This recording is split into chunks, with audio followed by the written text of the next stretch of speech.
ഈ ഉപ്പുറ്റുവേദന എന്ന് പറയുമ്പോൾ തന്നെ നിങ്ങൾക്ക് പല അനുഭവങ്ങൾ ഉള്ളവരുണ്ടായിരിക്കും.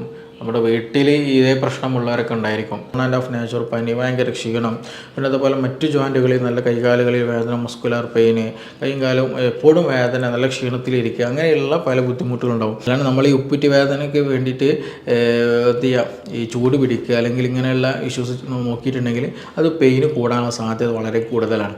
അപ്പോൾ യൂറിക് ആസിഡ് കേസുള്ളവർ നിർബന്ധമായിട്ടും നമ്മൾ ഡയറ്റ് നല്ലോണം ശ്രദ്ധിക്കുക. ഹലോ എവരിവൺ, ഞാൻ doctor Siraj, medical officer QNB hospital, Koduvally. പൊതുവായിട്ട് നമ്മുടെ ക്ലിനിക്കിൽ കണ്ടുവരുന്ന ഒരു കംപ്ലൈൻ്റ് ആണ് ഉപ്പുറ്റി വേദന എന്ന് പറയുന്നത്. ഈ ഉപ്പുറ്റി വേദന എന്ന് പറയുമ്പോൾ തന്നെ നിങ്ങൾക്ക് പല അനുഭവങ്ങൾ ഉള്ളവരുണ്ടായിരിക്കും. നമ്മുടെ വീട്ടിൽ ഇതേ പ്രശ്നമുള്ളവരൊക്കെ ഉണ്ടായിരിക്കും. പല വീഡിയോസുകൾ കണ്ടിട്ട് പല ട്രീറ്റ്മെൻറ്റ് എടുത്തവരുണ്ട്. അതേപോലെ രാവിലെ വെള്ളത്തിൽ കാല് വെക്കുന്നവർ, ചുടുവെള്ളത്തിൽ കാല് വെക്കുന്നവർ, ചൂട് പിടിക്കുന്നവർ, ഇഷ്ടികയിൽ കാല് വെക്കുന്നവർ, അങ്ങനെ സർജറി കഴിഞ്ഞവർ വരെ ഈ ഉപ്പുറ്റി വേദന റിലേറ്റഡ് ആയിട്ട് പലരും ഉണ്ടായിരിക്കും. പക്ഷേ ചില ആളുകൾ ഈ ട്രീറ്റ്മെൻറ്റ് സജസ്റ്റ് ചെയ്തിട്ട് ട്രീറ്റ്മെൻറ്റ് ചെയ്തതിന് ശേഷം അത് ശരിയായ രീതിയിൽ റിസൾട്ട് കിട്ടുന്നില്ല. ചില ആളുകൾക്ക് അവരുടെ എക്സ്പീരിയൻസ് സ്വാഭാവികമായിട്ടും പറയും, ഇപ്പോൾ എനിക്കിങ്ങനെ ഞാൻ ചൂട് പിടിച്ചപ്പോൾ മാറി, നിങ്ങളൊന്ന് ചൂട് പിടിച്ച് നോക്കി എന്നുള്ള രൂപത്തിൽ നമ്മൾ ഫ്രണ്ട്സ് ആരെങ്കിലും സജസ്റ്റ് ചെയ്യും. നമ്മൾ ചൂട് പിടിച്ച് നോക്കുമ്പോൾ ചിലപ്പോൾ നമുക്ക് പെയിൻ അധികമായിട്ട് പോകും, പെയിൻ അധികമാകും. അപ്പോൾ നമ്മൾ മനസ്സിലാക്കേണ്ട ഒരു കാര്യമുണ്ട്, ഉപ്പുറ്റി വേദന എന്ന് പറയുന്നത് യഥാർത്ഥത്തിൽ ഡിഫറെൻറ്റ് ടൈപ്പ് ഉണ്ട്. പല വ്യത്യസ്ത രീതിയിലുണ്ട് ഈ ഉപ്പുറ്റി വേദന. അതിന് പല കാരണങ്ങളുണ്ട്. അപ്പോൾ നമ്മൾ ഒരാൾ ഒരു സജസ്റ്റ് ചെയ്തുകൊണ്ട് ഇത് ചെയ്ത് നോക്കി, ബാമ് തേച്ച് നോക്കി, അല്ലെങ്കിൽ ഇങ്ങനെ ചൂട് പിടിച്ച് നോക്കി എന്നുള്ള രീതിയിലൊരു സജഷൻ പറഞ്ഞത് കൊണ്ട്, അത് ചെയ്തത് കൊണ്ട് നമുക്ക് പെട്ടെന്നുള്ള തന്നെ റിസൾട്ട് കിട്ടണമെന്നില്ല, അല്ലെങ്കിൽ അത് മാറണമെന്നില്ല. ചില കേസ് നമുക്ക് നേരെ ഓപ്പോസിറ്റ് റിസൾട്ടായിരിക്കും ഉണ്ടാവുക, അത് അധികമാകാനുള്ള സാധ്യതയുണ്ട്. അപ്പോൾ നമ്മൾ ആദ്യം മനസ്സിലാക്കേണ്ട ഒരു വിഷയം, എന്താണ് ഈ ഉപ്പുറ്റി വേദനയ്ക്ക് കാരണം എന്നുള്ളത് ആദ്യം തിരിച്ചറിയണം. എന്തൊക്കെ കാരണങ്ങളുണ്ട്, എനിക്ക് അപ്പോൾ എന്താണ് ഈ കാരണം എന്നുള്ളത് കൃത്യമായിട്ട് ബോധ്യം ഉണ്ടെങ്കിൽ, അത് മനസ്സിലാക്കുന്നവർക്ക് മാത്രമേ നമുക്ക് എന്ത് ചെയ്യാൻ പറ്റുള്ളൂ, ഇങ്ങനെയുള്ള ട്രീറ്റ്മെൻറ്റുകൾ നമുക്ക് പരീക്ഷിക്കാനെങ്കിലും പറ്റുള്ളൂ. അപ്പോൾ എന്തായാലും ഞാൻ ആദ്യമേ പറയുകയാണ്, നമുക്ക് ഉപ്പുറ്റി വേദന എന്ന് പറയുമ്പോൾ എന്തായാലും അതിൻ്റെ റീസൺ എന്താണെന്ന് അറിയണമെങ്കിൽ തീർച്ചയായിട്ടും ഒരു ഹെൽത്ത് പ്രൊഫഷണൽ ഡോക്ടറെ കണ്ടിട്ട് അവരുടെ നിർദ്ദേശം സ്വീകരിക്കൽ നിർബന്ധമാണ്. ഇല്ല എന്നുണ്ടെങ്കിൽ ചിലപ്പോൾ നമ്മുടെ സെൽഫ് ട്രീറ്റ്മെൻറ്റ് എന്ന് പറയുന്നത് കൂടുതൽ വഷളാക്കാൻ അല്ലെങ്കിൽ കൂടുതൽ വേദന ഉണ്ടാക്കാൻ ഒരു റീസൺ ആവുകയുള്ളൂ. അപ്പോൾ അതുകൊണ്ട് തന്നെ ആ കാര്യം നിർബന്ധമായിട്ട് നിങ്ങൾ ശ്രദ്ധിക്കണം. അപ്പോൾ നമ്മുടെ ഈ ഒരു ഇന്നത്തെ ഒരു സെഷനിൽ, ഈ വീഡിയോയിൽ പറയാൻ ഉദ്ദേശിക്കുന്നത് ഉപ്പുറ്റി വേദന, എങ്ങനെയൊക്കെയാണ് വേദന ഉണ്ടാകുന്നത്, ഏതൊക്കെ തരത്തിൽ വേദനയുണ്ട്, അതിന് റീസൺ എന്താണ്, ഇനി എന്തെങ്കിലും നമുക്ക് വീട്ടിൽ എന്തെങ്കിലും ചെയ്യാൻ പറ്റുന്ന ട്രീറ്റ്മെൻറ്റ് സെക്ഷൻ ഉണ്ടോ, എന്തെങ്കിലും ഒറ്റമൂലികളായിട്ടുള്ള അല്ലെങ്കിൽ സിംഗിൾ മെഡിസിൻസ് എന്തെങ്കിലും ചെയ്യാൻ പറ്റുന്നതുണ്ടോ എന്നുള്ളതിൻ്റെ ഒരു ചെറിയൊരു സെഷനാണ് ഇന്ന് നമ്മളിവിടെ പറയാൻ ഉദ്ദേശിക്കുന്നത്. ആദ്യമായിട്ട് മനസ്സിലാക്കേണ്ടത്, ഉപ്പുറ്റി വേദന എന്ന് പറയുമ്പോൾ ആദ്യം ചില ആൾക്ക് മൈൻഡിൽ വരിക, നമുക്ക് രാവിലെ ഉറങ്ങി എണീറ്റ് കാല് നിലത്ത് വെക്കാൻ കഴിയില്ല. നമ്മുടെ മടമ്പിൻ്റെ ഉപ്പുറ്റിയുടെ ഒരു ഭാഗത്ത്, ആ ഒരു ഭാഗത്ത് മാത്രമായിട്ട് സിവിയർ പെയിനായിരിക്കും, ഭയങ്കര പെയിനായിരിക്കും. പേഷ്യൻസ് അങ്ങനെ തന്നെയാണ് എക്സ്പ്രസ് ചെയ്യല്, ഭയങ്കര പെയിനാണ് ഡോക്ടറെ എന്ന് പറയല്. പക്ഷേ വേറൊരു പ്രശ്നം എന്താ വെച്ചാൽ, അവർ നടന്നു കഴിഞ്ഞാൽ രാവിലെ എഴുന്നേറ്റ് ഫസ്റ്റത്തെ ഒരു ഫ്യൂ സ്റ്റെപ്സ് എന്താണ്, ഭയങ്കര ഡിഫിക്കൽട്ടിയാണ്, നല്ല പെയിനാണ്, ഭയങ്കര വേദനയാണ്. പക്ഷെ കുറച്ചൊക്കെ നടന്ന് ഒന്നെടുത്ത് ബാത്റൂമിലൊക്കെ എത്തി കാര്യങ്ങളൊക്കെ ചെയ്ത് ഇങ്ങനെ അനങ്ങിയിട്ട് തുടങ്ങിയാൽ പിന്നെ എന്ത് ചെയ്തു, ആ വേദന അങ്ങനെ കുറഞ്ഞു പോകും. പിന്നെ ആക്ടിവിറ്റീസിൽ ഏർപ്പെടുമ്പോൾ വേറെ പ്രശ്നങ്ങളോ കാര്യങ്ങളൊന്നുമില്ല. പക്ഷെ പിന്നീട് എന്തെങ്കിലും ഒരു 5 മിനിറ്റ് റെസ്റ്റ് എടുക്കുക, അല്ലെങ്കിൽ ഒന്ന് കിടന്ന് എന്നിട്ട് കുറച്ച് നേരം ഒന്ന് ചെയറിൽ ഇങ്ങനെ കാല് പൊന്തിച്ച് ഇരുന്ന് അങ്ങനെ കുറച്ച് നേരം റെസ്റ്റിലെടുത്ത് കഴിഞ്ഞതിന് ശേഷം പിന്നീടൊന്ന് മൂവ് ചെയ്യുമ്പോൾ അതേ പ്രശ്നം വീണ്ടും തുടങ്ങുക. ഇങ്ങനെ ചില ആളുകൾക്ക് നമുക്ക് കാണാൻ കഴിയും. ചില കേസുകളിൽ നടക്കുമ്പോൾ എന്ത് ചെയ്യും, വേദന കൂടും. റെസ്റ്റിലിരിക്കുന്ന സമയത്ത് എന്തെങ്കിലും വേദനയില്ല, പക്ഷെ നടന്നു കഴിഞ്ഞാൽ വേദന കൂടും. എത്രത്തോളം നടത്തം കൂടുന്നു അത്രത്തോളം വേദന കൂടും. അപ്പോൾ ചുരുക്കി പറഞ്ഞാൽ ഇങ്ങനെ ഡിഫറെൻറ്റ് മോഡിൽ എന്ത് ചെയ്യണം, വേദന പല ആളുകൾക്കുണ്ടാകും. അപ്പോൾ അതുകൊണ്ട് തന്നെ നേരത്തെ പറഞ്ഞ പോലെ എല്ലാവർക്കും നമ്മൾ ഈ പറഞ്ഞ പോലെ ചൂട് പിടിച്ചാലോ അല്ലെങ്കിൽ ഇഷ്ടികമോ കാല് വെച്ചാലോ ചെരുപ്പിടാൻ നടന്നാലോ ഒന്നും എന്തില്ല പെട്ടെന്ന് മാറണം എന്നില്ല. ചിലത് ഈ പറഞ്ഞതുപോലെ എന്ത് ചെയ്യും, അധികരിക്കാനുള്ള സാധ്യത വളരെ കൂടുതലാണ്. അപ്പോൾ അതിന് റീസൺ എന്താണെന്ന് നോക്കണം. ഇതിന് ആദ്യം മറ്റും മനസ്സിലാക്കേണ്ട റീസൺസിൽ ഒന്ന് നമുക്കറിയാം, ആ ഭാഗത്തുള്ള കാൽക്കേനിയസ് എന്നുള്ള പറയുന്നൊരു ബോണുണ്ട്. അതിന് ചെറിയൊരു ഓവർ ഗ്രോത്ത് എന്ത് ചെയ്യും, ഉണ്ടാകും. അമിതമായിട്ട് എല്ല് വളർച്ച ക്ലിനിക്കലിൽ നോർമൽ ഭാഷയിൽ പറയുന്നത് അമിതമായിട്ട് പേഷ്യൻസിനോട് പറയും, അമിതമായിട്ട് നിങ്ങളെ ചെറിയൊരു എല്ല് ചെറുതായിട്ടൊന്നും ഇങ്ങനെ വളരുന്നുണ്ട്. അപ്പോൾ എന്ത് ചെയ്യും, അതിൻ്റെ ഭാഗത്തുള്ള ഒരു ചെറിയൊരു ലെയറുണ്ട്, ഒരു പ്രൊട്ടക്ഷൻ ലെയറുണ്ട്. ഫേഷ്യ. അപ്പോൾ അതിമെന്ത് ചെയ്യുന്നുണ്ട്, അമിതമായിട്ട് വളരുന്ന ആ ഒരു എല്ലാ വളർച്ച എന്ത് ചെയ്യും, ഈ ലെയർമ് കൊണ്ടിട്ട് ഇങ്ങനെ ഒരു ഡാമേജ് ഉണ്ടാക്കും, ഒരു പ്രഷർ ഉണ്ടാക്കും അല്ലേ. ആ പ്രഷർ ഉണ്ടാക്കുമ്പോൾ അവിടെ ചെറിയൊരു ഇൻഫ്ലമേഷന്, അവിടെ മറ്റ് ഇൻഫ്ലമേറ്ററി സൈൻസും കാര്യങ്ങളൊക്കെ ഉണ്ടാകും, ചെറിയ നീർക്കെട്ട് വരും, നല്ല സിവിയർ പെയിൻ ഉണ്ടായിരിക്കും. അവർക്ക് എപ്പോഴും കൂടുതലായിട്ട് നടക്കുമ്പോഴൊക്കെ നല്ല സിവിയർ പെയിൻ ഉണ്ടായിരിക്കും. അത് നമുക്ക് എക്സ്റേ എടുത്താൽ പെട്ടെന്ന് മനസ്സിലാക്കാൻ കഴിയും അതിൻ്റെ ഒരു വളർച്ച എന്നുള്ളത്. അങ്ങനത്തെ കേസൊക്കെ നിർബന്ധമായിട്ട് നമ്മൾ സിവിയർ പെയിൻ ഉണ്ടെങ്കിൽ ചെറിയ തെറാപ്പികളും കാര്യങ്ങളൊക്കെ ചെയ്ത് അഡ്ജസ്റ്റ് ചെയ്യാം. പക്ഷെ അത് വീണ്ടും സിവിയാരിറ്റി കൂടുന്നുണ്ടെങ്കിൽ തീർച്ചയായിട്ടും നമ്മളൊരു ഓർത്തോപെഡിക്സ് ഡോക്ടറെ കണ്ടിട്ട് ഒരു സർജറി, ചെറിയൊരു മൈനർ സർജറി ചെയ്താൽ അമിതമായിട്ടുള്ള ആ എല്ലിൻ്റെ ഗ്രോത്ത് കാരണമാണ് പെയിൻ വരുന്നത്. അപ്പോൾ അതുകൊണ്ട് തന്നെ അതിനുള്ള റീസൺ ഒഴിവാക്കി കഴിഞ്ഞാൽ അത് ഹീലാവുന്നേ, പെട്ടെന്ന് മാറുന്നേ ഉള്ളൂ.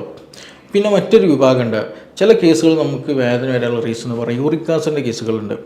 യൂറിക് ആസിഡ് മെറ്റബോളിക് ഡിസോർഡർ, നമുക്കൊക്കെ പരിചയമുള്ളൊരു വേർഡാണ് യൂറിക് ആസിഡ് എന്ന് പറയുന്നത്. നമ്മുടെ പ്രോട്ടീൻ മെറ്റബോളിസത്തിൻ്റെ ഒരു ബൈ പ്രൊഡക്റ്റ് ആയിട്ട് വരുന്ന, ഇപ്പോൾ യൂറിക് ആസിഡിൻ്റെ പ്രസൻസിൽ കാരണമായിട്ട് അല്ലെങ്കിൽ അതിൻ്റെ അമിതമായിട്ടുള്ള പ്രസൻസ് നമ്മുടെ ബോഡിയിൽ വരുമ്പോൾ ഈ പറഞ്ഞ വലിയ ജോയിൻറ്റുകളിൽ, കാൽമുട്ട് ജോയിൻറ്റുകളിലൊക്കെ എന്ത് ചെയ്യും, യൂറിക് ആസിഡിൻ്റെ ഡെപ്പോസിറ്റ് ഉണ്ടായിരിക്കും. അതേപോലെ നമ്മുടെ ഈ അങ്ങനെയുള്ള പേഷ്യൻസിന് എന്താറുണ്ട്, യൂറിക് ആസിഡിൻ്റെ ഇഷ്യൂസ് ഉള്ളവർക്കും ഈ ഉപ്പുറ്റിയുടെ വേദന ഉണ്ടാകാറുണ്ട്. രാവിലെ എഴുന്നേൽക്കുന്ന സമയത്ത് പ്രത്യേകിച്ച് ഉണ്ടാകും. അത് എക്സ്ട്രാ വർക്ക് ചെയ്യുന്ന സമയത്തും കൂടുതലായിട്ട് കാണുന്നുണ്ട്. അപ്പോൾ യൂറിക് ആസിഡിൻ്റെ ഇഷ്യൂ ഉള്ളവർക്ക് ഇതേപോലെ ഉപ്പുറ്റിക്ക് വേദന ഉണ്ടെങ്കിൽ തീർച്ചയായിട്ടും കോറിലേറ്റ് ചെയ്യേണ്ട ഒരു മേഖലയാണ് ഇത് യൂറിക് ആസിഡ് കൊണ്ട് വന്നതാണോ എന്നുള്ള ഒരു കൺഫ്യൂഷൻ, അല്ലെങ്കിൽ അങ്ങനെ ഒരു തോട്ട്സ് അവിടെ നിർബന്ധമായിട്ടും നമുക്ക് വേണം. അപ്പോൾ യൂറിക് ആസിഡ് ഉള്ളവർ നിർബന്ധമായിട്ട് ചിന്തിക്കുക വേണം, എനിക്കിങ്ങനെ ഉണ്ടോ ഇല്ല വരുന്നുണ്ടോ എന്നുള്ളത് നമ്മൾ നിർബന്ധമായിട്ട് ശ്രദ്ധിക്കേണ്ട ഒരു കാര്യം കൂടിയാണ്. അപ്പോൾ യൂറിക് ആസിഡ് കാരണമായിട്ട് എന്ത് ചെയ്യും, ഈ വേദന ഉണ്ടാകുമെന്നുള്ളത് നമ്മൾ മനസ്സിലാക്കുക. പിന്നെ അതുപോലെ നമുക്ക് എന്തെങ്കിലും ഒരു ആക്സിഡൻറ്റ് സംഭവിക്കുക അല്ലെങ്കിൽ എന്തെങ്കിലും മുറിവ് സംഭവിച്ചാലും സ്വാഭാവികമായിട്ടും ആ ഭാഗത്ത് ചെറിയൊരു നീർക്കെട്ടുണ്ടായിരിക്കും, ചെറിയൊരു തടിപ്പോ കാര്യങ്ങളുണ്ടായിരിക്കും, നല്ല സിവിയർ പെയിൻ ഉണ്ടായിരിക്കും എന്നുള്ളത് വളരെ കോമൺ ആയിട്ട് ഉണ്ടാകുന്ന സംഗതിയാണ്. അപ്പോൾ അങ്ങനെ ഒരു നമുക്കൊരു 2 ദിവസം എന്തെങ്കിലും ആക്സിഡൻറ്റ് ഉണ്ടായി അല്ലെങ്കിൽ ഒന്ന് ജസ്റ്റ് ഒന്ന് കാലൊന്ന് വെച്ച് എവിടെയെങ്കിലും ഇടിക്കുകയോ അങ്ങനെ എന്തെങ്കിലും സംഭവിച്ചാൽ, അല്ലെങ്കിൽ എന്തെങ്കിലും ഒബ്ജക്റ്റ് ആ ഭാഗത്ത് വന്ന് വീഴുക, എന്തെങ്കിലും ചെറിയ രൂപത്തിൽ ഫ്രാക്ചറൊക്കെ സംഭവിച്ചാൽ സ്വാഭാവികമായിട്ടും ഈ പറഞ്ഞ പോലെ സിവിയർ പെയിൻ ഉണ്ടായിരിക്കും, നടക്കാൻ പ്രയാസം ഉണ്ടായിരിക്കും, അങ്ങനെയുള്ള ബുദ്ധിമുട്ടുകൾ ഉണ്ടായിരിക്കും. അപ്പോൾ അങ്ങനെയും റീസൺ ഉണ്ട്. പിന്നെ ഇതിനൊരു റീസണായിട്ട് പറയുന്നത് മറ്റൊരു കാര്യമാണ് റുമാറ്റിസത്തിൻ്റെ പ്രശ്നം. ആമവാദത്തിൻ്റെ ഇഷ്യൂ ഉള്ളവർക്ക് ഈ പറഞ്ഞതുപോലെ ഉണ്ടായിരിക്കും. അവർക്ക് ഇതിൻ്റെ കൂടെ നല്ല പനി ഉണ്ടായിരിക്കും, ചില സമയത്ത് ഒരു ഓൺ ആൻഡ് ഓഫ് നേച്ചർ പനി, ഭയങ്കര ക്ഷീണം, പിന്നെ അതുപോലെ മറ്റു ജോയിൻറ്റുകളിൽ നല്ല കൈകാലുകളിൽ വേദന, മസ്കുലർ പെയിന്, കൈയും കാലും എപ്പോഴും വേദന, നല്ല ക്ഷീണത്തിലിരിക്കുക, അങ്ങനെയുള്ള പല ബുദ്ധിമുട്ടുകളുണ്ടാവും. അവർക്കും ഈ പറയുന്ന പോലെ ഉപ്പുറ്റി വേദന എന്നുള്ള ഒരു സംഗതി അല്ലെങ്കിൽ അങ്ങനെ ഒരു വേദന അവർക്ക് കാണാറുണ്ട്. പിന്നെ നമ്മളിതിൽ കോമൺ ആയിട്ട് കാണുന്ന ഒരു സംഗതിയാണ് പ്ലാന്റാർ ഫേഷ്യാറ്റിസ് എന്ന് പറയുന്നത്. അതായത് ഈ നമ്മുടെ കാൽപാദത്തിൻ്റെ ഈ ഉപ്പുറ്റിയുടെ താഴ്ഭാഗത്ത് കൂടെ ഒരു ആർച്ച് ഉണ്ടല്ലോ, കാലിനൊരു ആർച്ചുണ്ട്, ആ ഭാഗത്ത് കൂടെ എന്താ പറയുന്നത് ഒരു ഫേഷ്യ പോകുന്ന ഒരു പാട, ഒരു നേർത്തൊരു ആവരണം കടന്നു പോകുന്നുണ്ട്. നമ്മുടെ ഒരു പ്രൊട്ടക്ഷനും ഇതിനൊക്കെ വേണ്ടിയിട്ടുള്ളതാണ്. അപ്പോൾ ആ ഒരു ആവരണത്തിന് ചെറിയൊരു ഡാമേജ് വരാം, അല്ലെങ്കിൽ അവിടെ എന്തെങ്കിലും ഒരു ഇൻഫ്ലമേഷൻ വരിക. ആ ഇൻഫ്ലമേഷൻ വരുമ്പോൾ സിവിയറായിട്ട് പെയിനും ഉണ്ടാകും, നടക്കാൻ പ്രയാസം ഉണ്ടാകും. അത് 2 കാലിനും ഉണ്ടാകണമെന്നില്ല. ഈ പറഞ്ഞ കേസുകളൊന്നും 2 കാലിനും ഉണ്ടാകണമെന്നൊരു നിർബന്ധമില്ല. ചിലപ്പോൾ സിംഗിളായിരിക്കും, ചിലപ്പോൾ 2 കാലിലും ഉണ്ടാകാം. അപ്പോൾ പ്ലാന്റാർ ഫേഷ്യാറ്റിസ് എന്ന് പറയുമ്പോൾ ഈ പറയുന്ന ഒരു നേർത്ത ആവരണം, ആ ഒരു പാട പോലെയുള്ള സ്ട്രക്ചറിന് ചെറിയൊരു ഇൻഫ്ലമേഷൻ, അവിടെ ചെറിയൊരു നീർക്കെട്ട് പോലെയൊക്കെ വരുമ്പോൾ നല്ല സിവിയർ പെയിൻ ഉണ്ടായിരിക്കും. അങ്ങനെയുള്ള കേസുകളിൽ എന്തായിരിക്കും, രാവിലെ എഴുന്നേൽക്കുന്ന സമയത്ത് നല്ല സിവിയർ പെയിൻ ഉണ്ടായിരിക്കും, നല്ല വേദന ഉണ്ടായിരിക്കും, ഭയങ്കര വേദന ആയിരിക്കും. പിന്നീട് കുറച്ചങ്ങോട്ട് മുമ്പ് ചെയ്ത് കഴിഞ്ഞാൽ വേദന കുറഞ്ഞു വരുന്നതായിട്ട് നമുക്ക് കാണാൻ കഴിയും. അതിന് ഇങ്ങനെ വരാനുള്ള റീസൺ എന്താണ്, ഇതിന് ഒരു പ്ലാന്റാർ ഫേഷ്യാറ്റിസ് ഒക്കെ വരാനുള്ള റീസൺസ് പറയുമ്പോൾ അതിന് ഒരുപാട് ചില സജഷൻസ് നമ്മൾ സ്റ്റഡീസുകൾ കാണാൻ കഴിയും. ഒന്ന്, ഒബസിറ്റി, അമിതവണ്ണം കാരണം എന്ത് ചെയ്യും, നമ്മുടെ ഫുട്ടിന് കൂടുതൽ പ്രഷർ വരും, അതുകൊണ്ട് ഈ പ്രശ്നങ്ങൾ ഉണ്ടാകുമെന്നുള്ള ഒരു സ്റ്റഡീസ് പറയുന്നുണ്ട്. അപ്പോൾ കൂടുതൽ ബോഡി വെയ്റ്റ് നമ്മുടെ ഈ ഫുട്ടിന് വരുമ്പോൾ അവിടെ ഒരു സ്വാഭാവികമായിട്ടും ഒരു പ്രഷർ അവിടെ വരും. അപ്പോൾ അതുകൊണ്ട് ആ ഫേഷ്യക്ക് ചെറിയൊരു ഡാമേജ് വരും, ഇൻഫ്ലമേഷൻ വരും, നല്ല പെയിൻ വരും. ഒന്ന് അത്. 2 നമ്മൾ പറയുന്നത് കൂടുതലായിട്ട് വർക്ക് ചെയ്യുക, കൂടുതൽ നിൽക്കുക, അല്ലെങ്കിൽ കൂടുതൽ റണ്ണിങ് ചെയ്യുക, അല്ലെങ്കിൽ കൂടുതൽ ജമ്പിങ് ചെയ്യുക, അങ്ങനെ എന്തെങ്കിലും ഒരു ആക്ടിവിറ്റീസ് കൂടുതലായിട്ട് ചെയ്യുന്നവർ അവർക്കും എന്ത് ചെയ്യും, ഇങ്ങനെയുള്ള വേദന അല്ലെങ്കിൽ ഈ പ്ലാന്റാർ ഫേഷ്യാറ്റിസ് എന്നുള്ള ഫേഷ്യക്ക് ആവരണത്തിന് ചെറിയൊരു കേടുപാടുകൾ വരും, നല്ല സിവിയർ പെയിന് വരും. അങ്ങനെയുള്ളവർക്കും ഈ ബുദ്ധിമുട്ട് അല്ലെങ്കിൽ ഈ പ്രശ്നം ഉണ്ടാകുന്നത് കണ്ടിട്ടുണ്ട്. പിന്നെ അതുപോലെ മറ്റുള്ളതെന്ന് വെച്ചാൽ നമ്മൾ ഉപയോഗിക്കുന്ന ചെരുപ്പ് വളരെ ഇമ്പോർട്ടൻ്റാണ്. ഇതാണ് നമ്മൾ ക്ലിനിക്കിൽ നമുക്ക് മനസ്സിലാക്കാം. നമ്മൾ ഉപയോഗിക്കുന്ന ചെരുപ്പ് വളരെ ഇമ്പോർട്ടൻ്റ്. കാരണം നമ്മുടെ ബോഡി ബാലൻസ് ചെയ്ത് നിൽക്കണമെന്നുണ്ടെങ്കിൽ, ശരിയായ രീതിയിൽ പൊസിഷനിൽ നമ്മൾ നിൽക്കണമെന്നുണ്ടെങ്കിൽ, നമ്മുടെ ഈ കർവ്, നമ്മുടെ കാലിൻ്റെ അടിയിൽ ഒരു പ്രത്യേക ഒരു ഷേപ്പുണ്ട്, ഒരു കർവേച്ചർ നമുക്ക് കാണാൻ കഴിയും. അപ്പോൾ അത് നമ്മൾ ഉപയോഗിക്കുന്ന ചെരുപ്പ് എന്ത് ചെയ്യണം, ഈ കർവേച്ചറിന് സപ്പോർട്ടഡ് ആയിട്ടുള്ള, അതിന് കുറച്ചും കൂടി ബലമുള്ള സപ്പോർട്ട് കൊടുക്കുന്ന ചെരുപ്പുകൾ നമ്മൾ ഉപയോഗിക്കണം, ഷൂസുകൾ നമ്മൾ ഉപയോഗിക്കാൻ ശ്രദ്ധിക്കണം. അല്ലാണ്ട് നമ്മൾ വെറും ഒരു ലുക്ക് കണ്ടിട്ട് അല്ലെങ്കിൽ ഒരു ട്രെൻഡിന് കൂടെ നമ്മൾ നമ്മുടെ ലൈഫ് സ്റ്റൈൽ നീങ്ങിക്കഴിഞ്ഞാൽ നമുക്ക് സ്വാഭാവികമായിട്ട് അസുഖം വരും. അപ്പോൾ നമ്മൾ ഉപയോഗിക്കുന്ന ചെരുപ്പുകളൊക്കെ എന്ത് ചെയ്യണം, നമ്മൾ അതിൻ്റെ നമ്മുടെ സോളിന് ഒക്കെ എന്ത് ചെയ്യണം, നമ്മുടെ ആ ഒരു കർവേച്ചർ സപ്പോർട്ടഡ് ആയിട്ടുള്ള ഒരു ചെരുപ്പുകൾ, ഷൂസാണ് നമ്മൾ ഉപയോഗിക്കേണ്ടത്. അങ്ങനെ വരുമ്പോഴും അതല്ലെങ്കിൽ ഈ വേദന വരാനുള്ള ചാൻസസ് ഉണ്ട്. അങ്ങനെയും ചില പഠനങ്ങൾ പറയുന്നുണ്ട്. പിന്നെ ഇതാണ് ഏറ്റവും കൂടുതൽ റീസൺ ആയിട്ട് നമുക്ക് വരുന്ന ഒരു കംപ്ലയിൻറ്റ് എന്ന് പറയുന്നത്. പിന്നെ ഒന്ന് പറയുന്നത് നമ്മുടെ അക്ലിസ് ടെൻഡൺ എന്നുള്ളൊരു ടെൻഡൺ ഉണ്ട്. അതായത് നമുക്കൊക്കെ അറിയാം, നമ്മുടെ കാഫ് മസിലല്ലേ, നമ്മുടെ കാല് ലോവർ ലെഗിൻ്റെ മുട്ടിന് താഴെയുള്ള ഭാഗത്ത് ബാക്കിൽ നല്ല മസിലുണ്ടല്ലോ, നമ്മൾ മസിൽ കയറുക എന്ന് പറയുന്നൊരു മസിലുണ്ടല്ലോ, ആ മസിൽ ഇവിടുന്ന് താഴോട്ട്, അതായത് നമ്മുടെ കാലിൻ്റെ ഉപ്പുറ്റിയുടെ ഭാഗത്തേക്ക്, മടമ്പിൻ്റെ ഞെരിയാണിയുടെ ആ ഒരു ഭാഗത്തേക്കൊക്കെ ആയിട്ട് ബാക്ക് സൈഡിലൂടെ ഒരു ടെൻഡൺ പോകുന്നുണ്ട്, അക്ലിസ് ടെൻഡൺ. അപ്പോൾ അതിന് ചെറിയൊരു കംപ്ലയിൻറ്റ് വന്നാൽ, അതിനൊരു ചെറിയൊരു പിടുത്തം, ആ മസിലിനൊക്കെ ഒരു പിടുത്തം വന്നാൽ എന്ത് ചെയ്യും, ആ ടെൻഡൺ അറ്റാച്ച് ചെയ്തത് ഈ കാൽക്കേനിയസ് അല്ലെങ്കിൽ ഉപ്പുറ്റിയുടെ എൻഡിങ് ആ ഒരു ഭാഗത്താണ്. അപ്പോൾ സ്വാഭാവികമായിട്ടും ആ മസിലിന് എന്തെങ്കിലും ചെറിയൊരു പിടുത്തോ കാര്യങ്ങളുണ്ടെന്നുണ്ടെങ്കിൽ സ്വാഭാവികമായിട്ട് ഉപ്പുറ്റിയുടെ ഭാഗത്തായിട്ടൊരു വേദന കാണാൻ കഴിയും. അപ്പോൾ അങ്ങനെയും എന്ത് ചെയ്യും, സ്പോർട്സ് ഇഞ്ചുറികൾ കൂടുതലായിട്ട് കോമൺ ആയിട്ട് കാണുന്ന ഒരു സംഗതിയാണ്. അപ്പോൾ അങ്ങനെയും ചില ആളുകൾക്ക് എന്ത് ചെയ്യും, ആ ഒരു ടെൻഡൻ്റെ എന്തെങ്കിലും ഒരു പ്രശ്നം കാരണം, കംപ്ലയിൻറ്റ്സ് കാരണമായിട്ട് ഉപ്പുറ്റി വേദന കാണാറുണ്ട്. അപ്പോൾ കോമൺ ആയിട്ട് ഞാൻ ആദ്യം പറഞ്ഞു, ഉപ്പുറ്റി വേദന എന്ന് പറയലോട് കൂടിയിട്ട് നമ്മൾ ഒരിക്കലും എന്ത് ചെയ്യുക, അതൊരു സിംഗിൾ കാറ്റഗറിയിലേക്ക് കോൺസെൻട്രേറ്റ് ചെയ്യരുത്. ഇങ്ങനെയുള്ള ഒരുപാട് കാരണങ്ങൾ അതിൻ്റെ പിന്നിലുണ്ട് എന്നുള്ളത് നമ്മൾ ആദ്യം മനസ്സിലാക്കണം. അപ്പോൾ അത് മനസ്സിലാക്കണം എന്നുണ്ടെങ്കിൽ തീർച്ചയായിട്ടും ഒരു പ്രൊഫഷണൽ ഡോക്ടറെ കണ്ടിട്ട് എന്താണിത്, എല്ലിൻ്റെ വളർച്ചയാണോ, അല്ലെങ്കിൽ യൂറിക് ആസിഡിൻ്റെ പ്രശ്നമാണോ, ആമവാദത്തിൻ്റെ പ്രശ്നമാണോ, ഇനി അതല്ല ഞാൻ എന്തെങ്കിലും ഒബ്ജക്റ്റ് എടുക്കുക, എന്തെങ്കിലും ആക്സിഡൻറ്റ് അല്ലെങ്കിൽ കാലെവിടെയെങ്കിലും വെച്ച് തട്ടിയപ്പോൾ എന്തെങ്കിലും മുറിവ് പറ്റിയോ, അല്ലെങ്കിൽ ഞാനൊരു സ്റ്റെപ്പുമെന്ന് ഇറങ്ങിയപ്പോൾ എന്തെങ്കിലും മുറിവ് പറ്റിയോ, അതിലെന്തെങ്കിലും ചെറിയ ഡാമേജ് വന്നതോ ബോണിന്, അങ്ങനെയുള്ള അതിനുള്ള ചാൻസസ് ഉണ്ട്. അപ്പോൾ ഇതിന് എന്താണ് റീസൺ എന്നുള്ളത് നമ്മൾ നോക്കണം. ചില കേസുകൾ നമ്മൾ ഡോക്ടറോട് എന്തായാലും സ്വാഭാവികമായിട്ട് പേഷ്യൻസിനോട് പറയുന്നത് അത്യാവശ്യം നല്ല തെറാപ്പി, നല്ല മൂവ്മെൻറ്റും കാര്യങ്ങൾ നടത്തണം. ചില കേസുകൾ നമ്മൾ പറയുന്നത് നിങ്ങൾ തെറാപ്പി ചെയ്യരുത്, നിങ്ങൾ റെസ്റ്റ് എടുക്കണം, കൂടുതൽ എക്സസൈസ് ഒന്നും ചെയ്യരുത് എന്ന് പറയും. അപ്പോൾ ഏത് കേസിലാണ് എന്നുള്ളത് നമ്മൾ അറിയണം. ഇല്ല എന്നുണ്ടെങ്കിൽ ചിലപ്പോൾ നമുക്ക് ഓപ്പോസിറ്റ് റിസൾട്ട് ആയിരിക്കും, കൂടുതൽ സിവിയാരിറ്റിയിലേക്ക് പെയിൻ എന്ത് ചെയ്യും നമ്മളെ കൊണ്ടുപോവുകയുള്ളൂ. അപ്പോൾ അതുകൊണ്ട് തന്നെ ഇങ്ങനെയുള്ള ഇഷ്യൂസ് കാര്യങ്ങളുണ്ടെങ്കിൽ നിർബന്ധമായിട്ട് ഒരു ഡോക്ടറെ കാണുക.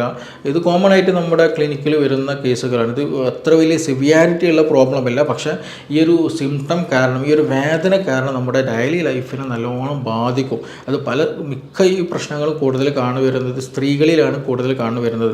അപ്പോൾ അതുകൊണ്ട് തന്നെ അവരുടെ വീട്ടിലെ ഡെയിലി ആക്ടിവിറ്റീസ് നല്ലോണം ബാധിക്കുന്ന ഒരു പെയിനും കൂടെയാണ് ഈ പറഞ്ഞിട്ടുള്ള ഈ ഉപ്പുറ്റി വേദന എന്ന് പറയുന്നത്. അപ്പോൾ ഈ കാര്യങ്ങളൊക്കെയാണ് ഇതിന് കോമൺ ആയിട്ടുള്ളത്. പിന്നെ ഇതിൽ നമുക്ക് സിമ്പിളായിട്ട് ചെയ്യാൻ പറ്റുന്നൊരു മാർഗം, ട്രീറ്റ്മെൻ്റ് ആയിട്ട് ചെയ്യേണ്ടത്, ഒന്ന് ഇത് അറിഞ്ഞിട്ട് അതിനുള്ള മെഡിസിൻസ് കഴിക്കുക എന്നുള്ളതിന് കോമൺ ആയിട്ട് നമ്മളൊക്കെ എല്ലാവരും ചെയ്യുന്നൊരു സംഗതി തന്നെയാണ്.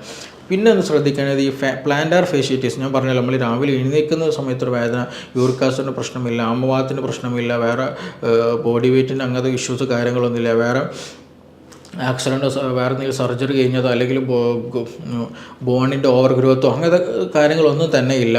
രാവിലെ എഴുന്നേൽക്കുമ്പോൾ സിവിയർ വേദന, നടക്കുമ്പോൾ ചെറിയൊരു പ്രയാസം, നടക്കുമ്പോൾ കുറച്ച് ഈ വേദന കുറഞ്ഞു വരിക, പിന്നീട് ഓക്കെ ആവും, പിന്നെ എഴുന്നേൽക്കുമ്പോൾ വേദന, അങ്ങനെയുള്ള കേസുകളിലൊക്കെ എന്ത് ചെയ്യാം, നമുക്ക് നേരത്തെ പറഞ്ഞ പോലെ ചൂട് പിടിച്ചാൽ അവിടെയുള്ള നീർക്കെട്ടും അവിടെയുള്ള ആ ഒരു കൺജഷനൊക്കെ അവിടെ പോവും. അതിൽ എന്ത് ചെയ്യും, നല്ലൊരു കാംനെസ് നമുക്ക് കിട്ടുകയും ചെയ്യും.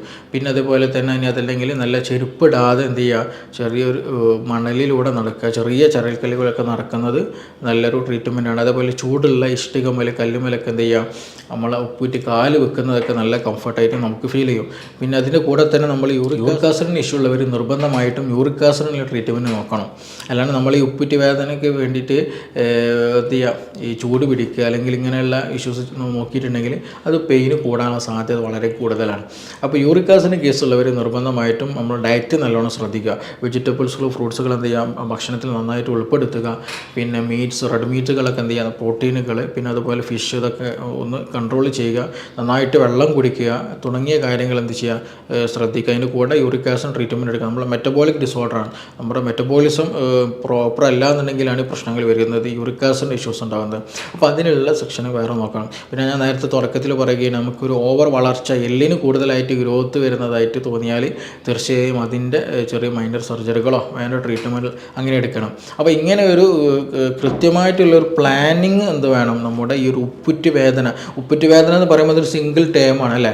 അപ്പോൾ ഒരാൾ ഉപ്പുറ്റി വേദന എന്ന് പറയുമ്പോൾ അയാളുടെ വേദന സത്യത്തിൽ ഒരു റീസൺ ആയിരിക്കും, വേറെ റീസൺ ആയിരിക്കും. അപ്പോൾ ഒരാൾക്കൊരു വേദന മാറി, ഞാൻ ചൂട് പിടിച്ചപ്പോൾ മാറി എന്ന് പറഞ്ഞത് കൊണ്ട് ബാക്കിയുള്ളവർക്ക് അത് പ്രയോഗിക്കുന്നത് അത്ര നല്ലതല്ല. അപ്പോൾ എന്താണ് വേദനയുടെ റീസൺ എന്നുള്ളത് അറിയൽ നിർബന്ധമാണ്. അപ്പോൾ അതുകൊണ്ട് തന്നെ നമ്മൾ സ്വയം ട്രീറ്റ്മെൻറ്റ് നടത്താതെ ഇത് കോമൺ ആയിട്ട് കണ്ടുവരുന്നതാണ്. നമുക്ക് ക്ലിനിക്കിൽ കോമൺ ആയിട്ടുള്ളൊരു പലരും സംശയം ചോദിക്കുന്നൊരു കേസും കൂടിയാണ്.